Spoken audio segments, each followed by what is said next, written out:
বছরে কিন্তু বাজেট দেয়, কিন্তু স্বাধীনতার ৫৫ বছরে আমাদের মানুষের জীবন জীবিকা রুটি রুজির কোনো উন্নয়ন আমরা দেখতে পাই না। বড় বড় বাজেট করছে, বিভিন্ন খাত দেখাচ্ছে, কিন্তু উন্নতি হয় না মানুষের জীবনযাত্রার। এটা নতুন ধারা বাংলাদেশের পক্ষ থেকে ২০১২ সাল থেকে আমাদের পর্যালোচনা। আমরা তাই দেখি মানুষের হাহাকার প্রতিদিন বাড়ে, মানুষের কান্না প্রতিদিন বাড়ে, মানুষের হতাশা, মানুষের দুঃখ বেদনা শেষ হয় না কোনোদিন।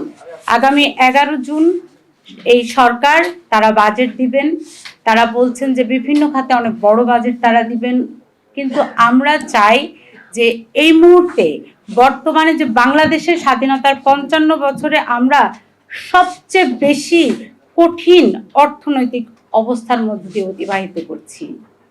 হাহাকার চতুর্দিকে, কারণ একদিকে দেশের অর্থনৈতিক যে প্রবৃদ্ধি, এই প্রবৃদ্ধি যেমন কমে যাচ্ছে, এবং অন্যদিকে মূল্যস্ফীতি কিন্তু বাড়ছে ঘোড়ার গতিতে।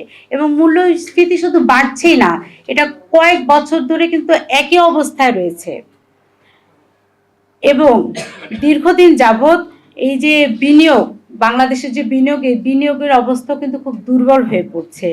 দরিদ্র বাড়ছে প্রতিদিন, যুব সমাজ বেকার হয়ে যাচ্ছে, নারীদের উপর মান সম্মান, তার নারীদেরকে ঘরে বন্দি করে রাখার যে পায়তারা চলছে, নারীদের কোনো সম্মান বোধ নেই, নারীদেরকে খুব একটা যাচ্ছেতাই অবস্থা, নিপীড়িত, লাঞ্ছনা, ধর্ষণ প্রতিদিন বাড়ছে।